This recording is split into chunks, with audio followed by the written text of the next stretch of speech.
다음 주부터 정확하게는 7월 12일부터 횡단보도 앞 일시정지 의무가 강화됩니다. 이제 교차로에서 우회전할 때는 반드시 횡단보도 앞에서 잠깐 멈춘다고 생각하는 게 좋겠습니다. 달라지는 도로교통법을 김민성 기자가 정리했습니다.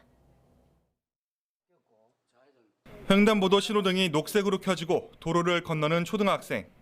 그 순간 우회전하던 덤프트럭이 학생을 덮칩니다. 차에 치인 학생은 결국 숨졌습니다. 앞서 지난해 3월 인천 중구에서도 비슷한 사고로 초등학생이 생을 마감했습니다.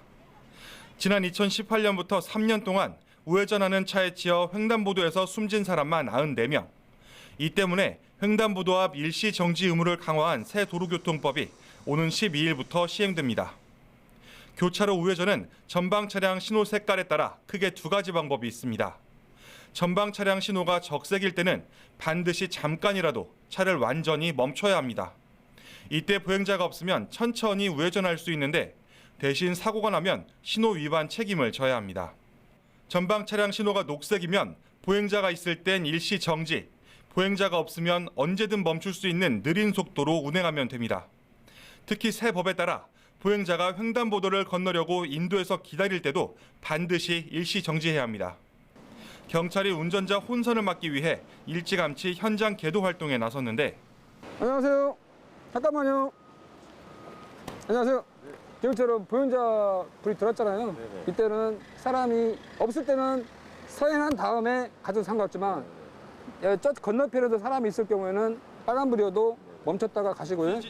취재진이 다녀보니 법 시행 직전인 지금도 시내 곳곳에서 위험한 모습을 쉽게 목격할 수 있었습니다. 보행자가 횡단보도를 건널 때는 차량은 반드시 그 앞에서 바퀴를 완전히 멈추고 기다려야 합니다. 설령 보행자가 횡단보도 끄트머리에 있어 사고 위험이 낮다고 하더라도 이는 모두 단속 대상입니다. 법이 시행되면 보행자 보호 의무 위반 시 승용차 기준 범칙금 6만 원이 부과되고 사고를 내면 5년 이하의 금고 또는 2천만 원 이하의 벌금에 처해질 수 있습니다. 아직도 많이 헷갈리십니까? 그래서 다시 정리하자면 앞으로는 우회전 후 횡단보도가 있는 곳이면 차를 잠시 멈췄다가 1, 2초 후 다시 출발한다. 이렇게 생각하는 게 좋겠습니다. YTN 김민성입니다.